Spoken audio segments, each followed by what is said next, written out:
Hi everyone, समर्थ classes के online YouTube channel में आप सभी का एक बार फिर से स्वागत है। प्रीवियस लेक्चर में हम बात कर रहे थे रिमाइंडर थ्योरम शेषफल प्रमेय की, तो उसी से बेस्ड हम आज एक और क्वेश्चन ले लेते हैं। उसके आगे इस क्वेश्चन के बाद हम पढ़ेंगे फैक्टर थ्योरम गुणनखंड प्रमेय क्या होती। चलिए, तो ये क्वेश्चन हमसे क्या बोल रहा है, आपकी स्क्रीन पे देखिएगा। फाइंड द वैल्यू ऑफ के if this is divisible by this, exactly divisible. इसका मतलब क्या है, हमें के का मान ज्ञात करना है यदि ये बहुपद इससे पूरी तरह क्या हो, विभाजित। अब ध्यान दो, मान लीजिए मैं बोलता हूं आपको कि 6 इज एग्जैक्टली डिविजिबल बाय 2। इसका मतलब क्या है कि रिमाइंडर हमारा बचेगा 0। एग्जैक्टली डिविजिबल का मतलब ये है, पूर्ण विभाजित का मतलब ये है कि जो उसमें रिमाइंडर होगा वो क्या बचेगा, 0। यहां तक क्लियर है। अब देखना, हमने देखा था लास्ट लेक्चर में कि जब हम रिमाइंडर निकालते हैं तो वो कैसे निकालते हैं, जिससे भी हम डिवाइड कर रहे हैं उसके क्या निकालता हूं, सबसे पहले मैं शून्यक या रूट्स या जीरो।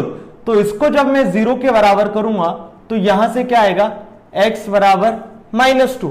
इसका मतलब इस फंक्शन की वैल्यू या इस पॉलिनोमियल की वैल्यू में इस वैल्यू पे निकाल लूं, हाँ कि ना। मान लीजिए ये क्या था, मेरा p ऑफ x था, हाँ कि ना। ये p ऑफ x था, मान लीजिए पॉलिनोमियल था किसमें, x में। अब मुझे पता है कि ये x प्लस 2 से एग्जैक्टली डिविजिबल है। इसका मतलब इसका -2 क्या होगा, एक रूट्स होगा, जीरोस होगा। लास्ट लेक्चर में हम बात कर चुके हैं। और हमें पता है कि जब जीरोस आ गया और रिमाइंडर निकालना हो तो क्या कर दूंगा, p ऑफ -2 निकाल लूंगा। लेकिन इस केस में एग्जैक्टली डिविजिबल है तो वो क्या होगा, 0। तो देखना, p ऑफ -2 को इक्वेट कर दूंगा 0 से। ये चीज समझ में आई क्या। ये चीज क्यों लिखा हमने, क्योंकि हमें दिया हुआ था एग्जैक्टली डिविजिबल, मतलब क्या, पूर्ण विभाजित।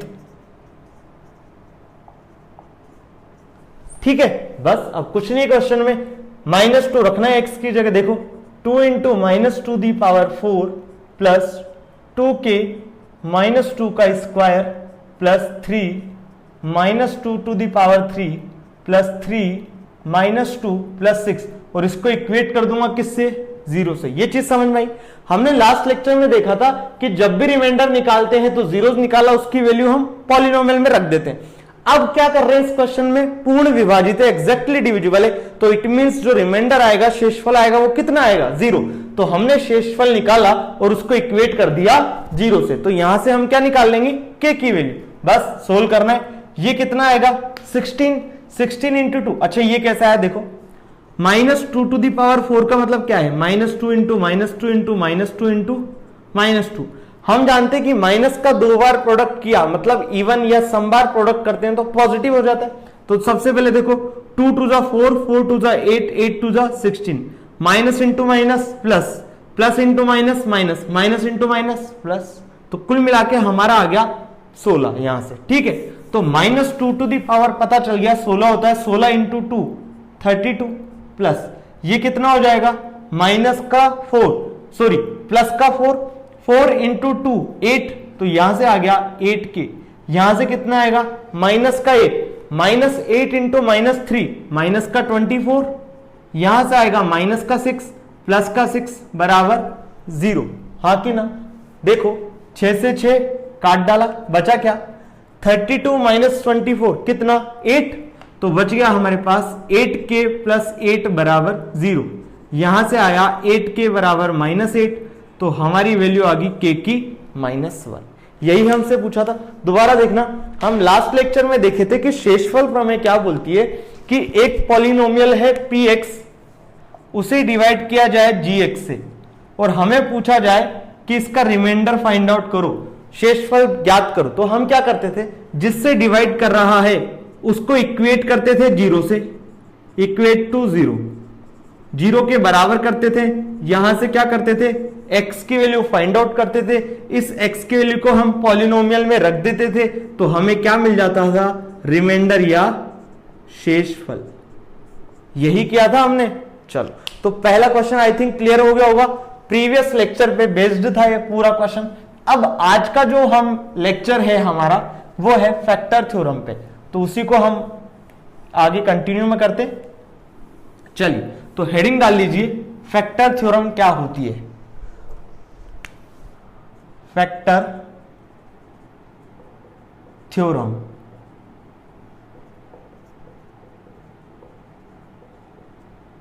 गुणनखंड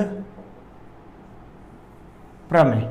ठीक है, अब देखना गुणनखंड प्रमेय क्या होती है। सिंपल सा, यदि मान लीजिए एक पॉलिनोमियल है px, उसको डिवाइड किया x माइनस ए से। दोबारा ध्यान से सुन लीजिएगा, एक पॉलिनोमियल है px, उसको डिवाइड किया x माइनस ए से। अब डिवाइड करेंगे x माइनस ए से, और हम जानते हैं रिमाइंडर कैसे निकालेंगे, रिमाइंडर निकालेंगे, इसको इक्वेट किया 0 से, तो यहां आया x बराबर a, इसकी वैल्यू हम यहां रख देंगे p ऑफ a, हाँ कि ना। तो यदि जिससे डिवाइड कर रहा हूं x बराबर a मैंने फंक्शन में रख दिया, पॉलिनोमियल में रख दिया, बहुपद में रख दिया, और p ऑफ a मेरा आ गया 0, तो x माइनस a पक्का क्या होगा, उसका फैक्टर। अब यह भी आपको समझ नहीं आया होगा, मैं दोबारा समझाने का ट्राई करता हूं सिंपल सी शब्दों में।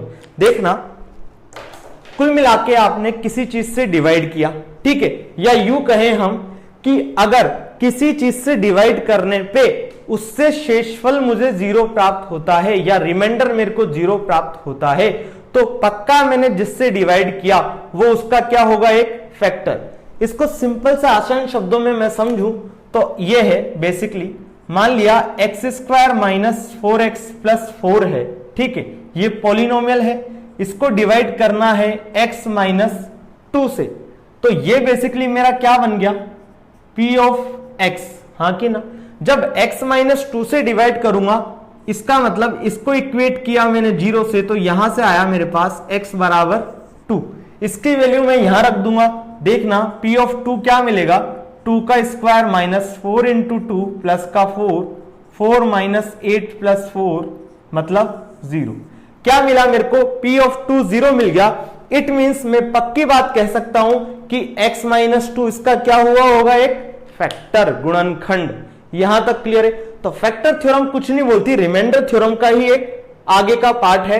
रिमाइंडर थ्योरम हमें यह बताती थी कि अगर मैं x माइनस ए से डिवाइड कर रहा हूं तो p ऑफ a उसका क्या हो जाएगा, रिमाइंडर शेषफल। लेकिन यह बोलता है कि यदि p ऑफ a 0 आ गया, जो मैं रिमाइंडर निकाल रहा हूं वो हमेशा 0 आ गया, तो जिससे डिवाइड कर रहा था वो पक्का उसका क्या हो जाएगा, एक गुणनखंड या फैक्टर, गुणज फैक्टर। ठीक है, तो ये आपको आई थिंक क्लियर हो गया होगा। लेकिन जब हम आगे क्वेश्चन करेंगे अभी, तो आपको ज्यादा अच्छे से ये चीज क्लियर हो जाएगी। चलिए अब देखते हैं हम कि फैक्टर्स किन किन तरह से हमें क्वेश्चन पूछा जा सकता है एग्जाम में। ठीक है, तो ये है फैक्टराइजेशन ऑफ पॉलिनोमियल चैप्टर आपका, फैक्टराइजेशन ऑफ पॉलिनोमियल, बहुपद के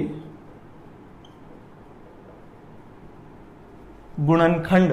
ठीक है, अब इसके क्या क्या तरीके, इनको सोल्व करने के 3-4 तरीके हैं। बाय टेकिंग आउट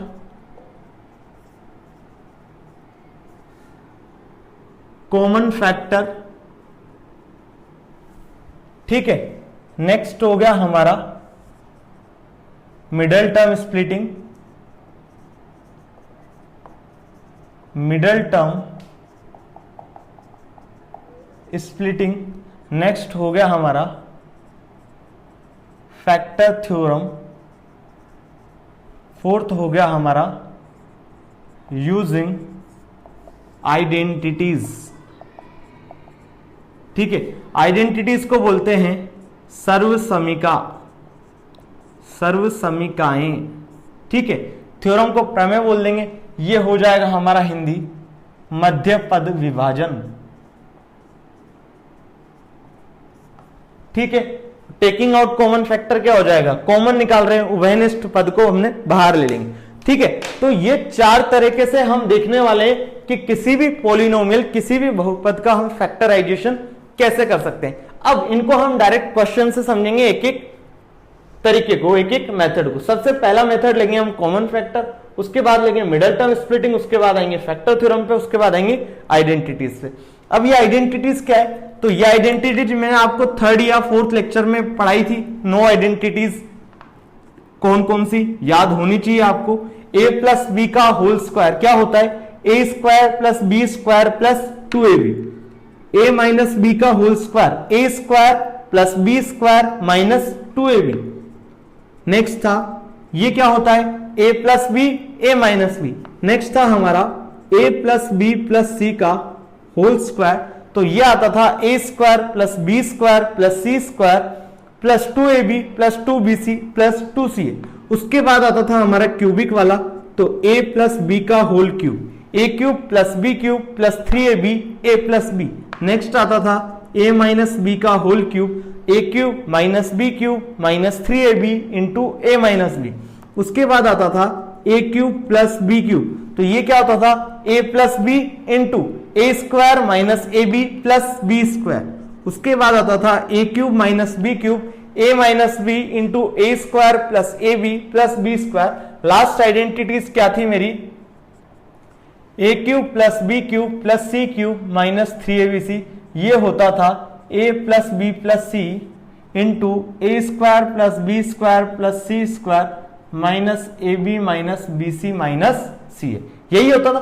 तो ये हमने 9 आइडेंटिटीज पढ़ी थी, 9 सर्व समीकाएं पढ़ी थी, बीज गणितीय सर्व समीकाएं या यूजिंग एल्जेब्रिक आइडेंटिटीज, बीज गणितीय सर्व समीकाएं। ठीक है, तो अभी हम जब क्वेश्चन देखेंगे तो इन्हें सोल्व कर लेंगे। तो पहला मेथड जो है हमारा वो है बाय टेकिंग कॉमन फैक्टर। चलिए क्वेश्चन लिखिए, आपकी स्क्रीन पे आ गया होगा क्वेश्चन, देखिए क्या बोलता है question. Factorise by taking out common factors, गुणनखंड ज्ञात करिए कैसे, उभयनिष्ठ पदों को बाहर निकाल के। तो इसमें पहला पार्ट क्या दिया है हमें, पहला पार्ट दिया है 5x into Y plus Z minus का 5y into Y plus Z. देखिए नाम से ही पता चल रहा है bye taking out common factor, जो भी कॉमन चीजें हैं, उभयनिष्ठ चीजें, उनको हम बाहर निकाल लेंगे। तो देखो दोनों टर्म में अगर मैं देखूं तो y प्लस जेड क्या है, कॉमन है। तो मैंने क्या किया, y प्लस जेड को कॉमन निकाल लिया, ये कॉमन ले लिया, तो बचेगा क्या 5x माइनस का 5y। और क्या कर सकता था मैं इस क्वेश्चन में, 5 को भी बाहर कर सकता था, तो ये बचता 5 times of y plus Z x minus का y। ये हमारा आंसर हो गया, हाँ कि ना।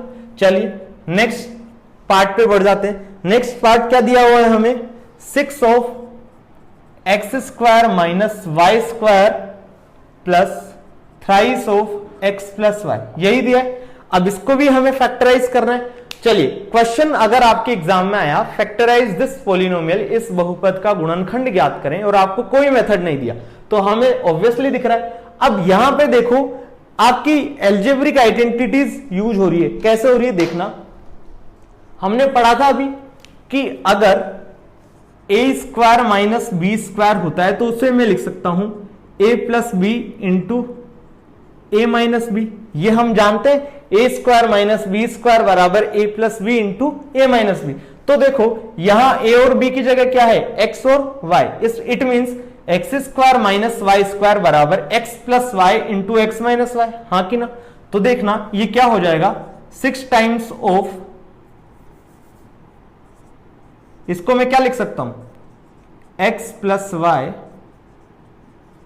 X minus Y plus thrice of X plus Y. कोई दिक्कत नहीं है, इसको हमने इसकी टर्म में खोल दिया, तो X square minus Y square को मैंने लिख दिया X plus Y into X minus का वाई।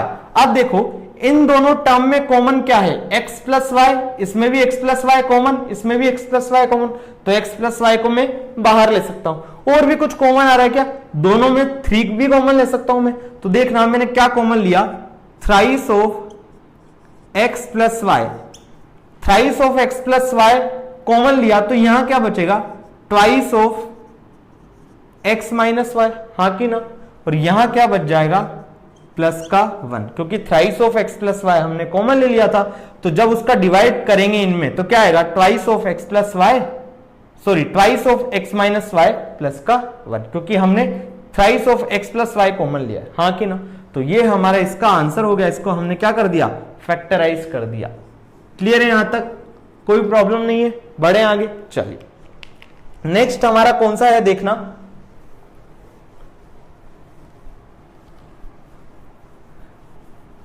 नेक्स्ट जो क्वेश्चन नंबर 3 आज का वो है factorise the following polynomial by using middle term splitting. मेरा लैपटॉप है जो स्लीप हो गया, मैं इसे ऑन कर देता हूं।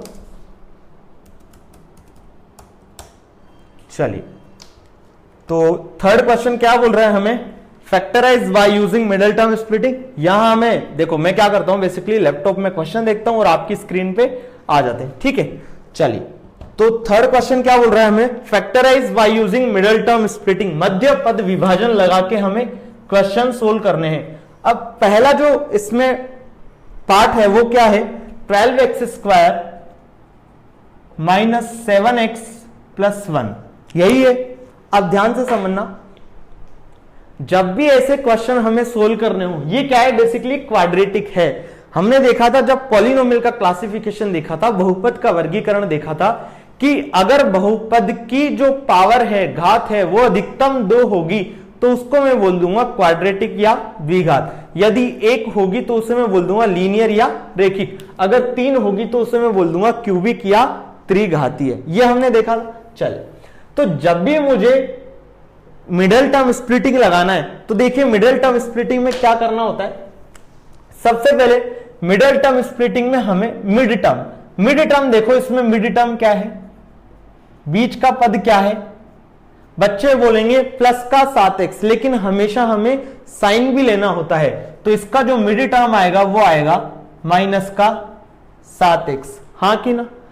ध्यान दो, इस फर्स्ट और थर्ड टर्म का product of first and third term क्या आ रहा है, प्लस का 12x² इंटू प्लस का 1। देखना 12x² इंटू 1, तो क्या मिल रहा है मेरे को बेसिकली 12x², यही मिल रहा है। अब ध्यान दो, जब भी मिडल टर्म स्प्लिटिंग का क्वेश्चन आए तो वो केवल और केवल हम द्विघात समीकरण क्वाड्रेटिक इक्वेशन में ही इस मेथड का यूज कर सकते हैं, पहली चीज। उसके बाद क्या करना है, मिडल टर्म को आपको ऐसे 2 भागों में स्प्लिट करना है। दोबारा सुन लीजिए ध्यान से, मिडल टर्म जो बीच का पद है उसे आपको इस तरह से स्प्लिट करना है, तोड़ना है, जिससे उन दोनों का समीशन तो ये आ जाए और उन दोनों का प्रोडक्ट ये आ जाए। कान खोल के दोबारा सुन लीजिए, मिडल टर्म हमने लिख ली क्या थी, -7x। हमने लिख लिया product of first term and third term, वो कितना है 12x², हाँ कि ना।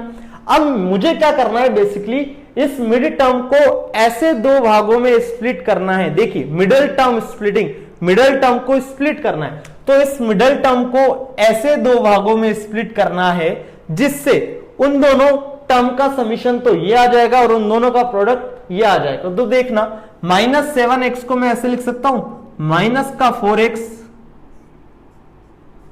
और माइनस का 3x, हाँ कि ना। देखो इन दोनों का summation -4x plus of -3x, तो मतलब -4x -3x, इन दोनों का समीशन ही आएगा कि नहीं आएगा, आएगा। जब इन दोनों का प्रोडक्ट करूंगा तो ये आ रहा है कि नहीं आ रहा, -4x इंटू माइनस का 3x प्लस का 12x², तो ये आ गया। इसका मतलब जो हमने स्प्लिटेशन किया, जो हमने मध्य पद का विभाजन किया, वो एकदम सही है। अब इस -7x की जगह बेसिकली हमें ये रखना है और आगे क्वेश्चन सोल्व कर देना। देखना क्या, 12x² माइनस 7x की जगह मुझे ये रखना था पूरा, तो -4x -3x, अरे प्लस ऑफ -3x माइनस हो जाएगा और प्लस का 1, कोई दिक्कत नहीं है। अब क्या करना है, कॉमन ले लीजिए, इन दोनों में से क्या कॉमन आ जाएगा 4x, तो यहां बचेगा 3x माइनस का 1।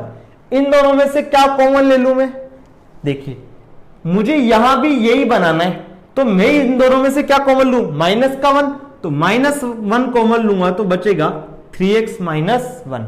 अब ये तो इजीली सोल्व हो गया हमारा। इसको क्या लिख सकता हूं मैं, 4x minus 1 into 3x minus 1। तो बेसिकली हमारा क्वेश्चन ये था और इसे हम फैक्टराइज करके यहां तक ले आए और यही हमें निकालना था। क्लियर है। एक और क्वेश्चन मैं बताऊंगा, उसके बाद आपको 2 क्वेश्चन करने के लिए दूंगा। क्लियर है। और जिन बच्चों को समझ आ गया वो नेक्स्ट क्वेश्चन पे जाके पॉज करें वीडियो को और अपने पेन पेपर पे क्वेश्चन सोल्व करने की कोशिश करें। चलिए सेकंड पार्ट क्या है इसका देखते हैं। सेकंड पार्ट है इसका 2x square plus 7x plus 3, 2x square plus 7x plus 3। ध्यान देना, हमने क्या देखा था कि जो भी मिडल टर्म होगी, सबसे पहले जब भी क्वाड्रेटिक हो, चाहे क्यूबिक हो, चाहे लीनियर हो, हमेशा आप कोशिश करिए कि जो पॉलिनोमियल है वो डिक्रीजिंग ऑर्डर में हो, मतलब घटते हुए क्रम में हो। इसका मतलब सबसे अधिक घात, मतलब मैक्सिमम जो पावर है, अधिकतम घात जो है उससे चलते हुए कहां तक जाए, न्यूनतम घात तक, मिनिमम पावर तक। अगर ये क्वेश्चन ऐसा लिखा होता 7x plus 2x square plus 3, तो मैं क्या करता इसको ये लिखता 2x square plus 7x plus 3, लेकिन यहां डायरेक्ट क्वेश्चन ऐसा दिया हुआ है तो मैं इसको कोई छेड़छाड़ नहीं करूंगा। बेसिकली जितनी ज्यादा पावर आगे आगे होगी उतना ज्यादा मेरा सोल्व करने का तरीका सही रहेगा या क्वेश्चन सोल्व इजीली हो जाएगा। तो बेसिकली मुझे क्या करना है, सबसे अधिक पावर को पहले लिखना है, उसके बाद उससे कम पावर, उसके बाद उससे कम पावर, उसके बाद उससे कम पावर। अब देखते हैं इस क्वेश्चन को कैसे सोल्व करेंगे। मैंने आपको बताया कि जो मिडिल टर्म स्प्लिटिंग है वो क्या बोलती है कि जो मिड टर्म है, मध्य वाला पद है, उसको ऐसे दो भागों में विभाजित करना है जिससे उन दोनों पदों का समीशन तो बीच वाला पद आ जाए और उन दोनों का प्रोडक्ट गुणा फर्स्ट और लास्ट टर्म आ जाए। तो देखना इसमें क्या करूंगा मैं, प्रोडक्ट ऑफ, ये लिखना नहीं होता, मैं आपको समझाने के लिए बता रहा हूं बस। Product of first and third term कितना है, प्लस का 2x square into 3, it means 6x square, यही है। देखो मिड टर्म क्या है इस क्वेश्चन में, 7x। अब इसको कैसे तोड़ू कि समीशन तो 7x आ जाए उन दोनों टर्म का और प्रोडक्ट आ जाए 6x स्क्वायर।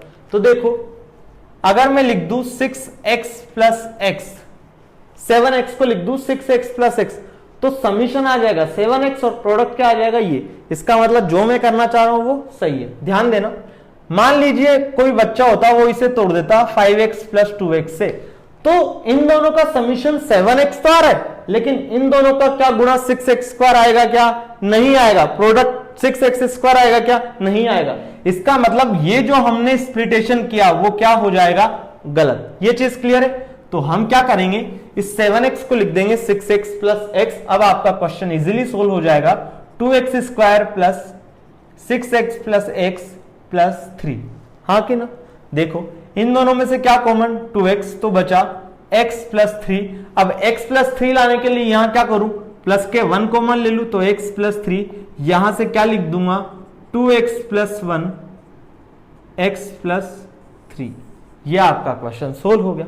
क्लियर है यहां तक। तो simple factorisation by using middle term में कुछ नहीं है, और ये आपके आगे तक काम आएगा। आप 12th में पढ़ेंगे, चाहे जेईई मेन की प्रिपरेशन करेंगे, एनटीएससी देंगे, जिसमें भी आपका क्वाड्रेटिक आएगा, इसका मतलब आपको मिडिल टर्म स्प्लिटिंग आना ही आना चाहिए। सबसे बेसिक है ये पॉलिनोमियल का। अब देखो मिडिल टर्म स्प्लिटिंग मध्य पद विभाजन में क्या कर रहे हैं, एक बार और बता देता हूं। जो मध्य पद होता है उसको हम इस प्रकार से विभाजित कर रहे हैं कि उन दोनों का समीशन, उन मतलब मध्य पद का जो हमने विभाजन किया दो टर्म में, तो इन दोनों का समीशन तो ये वाली टर्म आ जाए और इन दोनों का प्रोडक्ट फर्स्ट और थर्ड टर्म के प्रोडक्ट के बराबर आ जाए। ठीक है, चलिए अब थर्ड और फोर्थ पार्ट आपको करना है।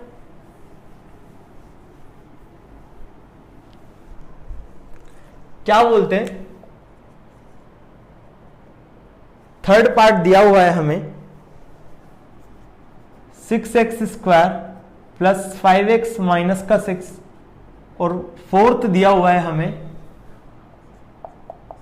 फोर्थ हमें दिया हुआ है 3x square minus x minus का 4। देखो आप क्या करेंगे, वीडियो पॉज करेंगे और एक बार क्वेश्चन सोल्व करने की कोशिश करेंगे। मैं यहां पे करता हूं, अब डायरेक्ट करें। हमें क्या चाहिए, प्रोडक्ट चाहिए हमें। देखो 6x square minus 6x square into minus का 6, मतलब हमें प्रोडक्ट में चाहिए माइनस का 36x स्क्वायर, और समीशन में चाहिए प्लस का 5x, हाँ कि ना? ये बात क्लियर है आपको? चलिए, तो मैं क्या करूं, मैं जानता हूं कि 5x को मैं कैसे कैसे ला सकता हूं, 3x प्लस 2x से ला सकता हूं, 6x माइनस x से ला सकता हूं, और भी बहुत सारे तरीके हैं, 7x माइनस 2x कर दूंगा, ये सब 5x तो आ जाएंगे क्या, लेकिन इनसे प्रोडक्ट माइनस 36x स्क्वायर आएगा क्या? देखना, 3x इंटू 2x करूंगा तो 6x स्क्वायर, ये करूंगा तो माइनस का 6x स्क्वायर, और इन दोनों को प्रोडक्ट करूंगा तो माइनस का 14x स्क्वायर। क्या ये आ रहा है? तो देखो, हम जानते हैं कि 9 में से 4 में घटाओ, 9 माइनस 4 करूं तो 5 आता है, और 9 इंटू 4 करूं तो क्या आता है? 36। इसका मतलब इस प्लस 5x को मैं लिख दूं 9x माइनस का 4x, तो 9x माइनस 4x करूंगा तो प्लस का 5x भी आ रहा है, और 9x इंटू माइनस का 4x करूंगा प्रोडक्ट तो ये आएगा माइनस का 36x स्क्वायर। तो ये तो हमारे हो गए गलत, और ये क्या हो गया? सही। तो बस क्वेश्चन सोल्व क्या कर रहे हैं, 6x square plus 9x minus का 4x माइनस का 6, इन दोनों में से कॉमन लिया क्या? 3x, तो बचेगा 2x प्लस का 3, यहां से क्या कॉमन लू? माइनस का 2, तो बचेगा 2x प्लस का 3, यहां से आ गया 3x minus 2 into 2x plus का 3, यही हमारा क्या हो गया? फैक्टराइजेशन गुणनखंड।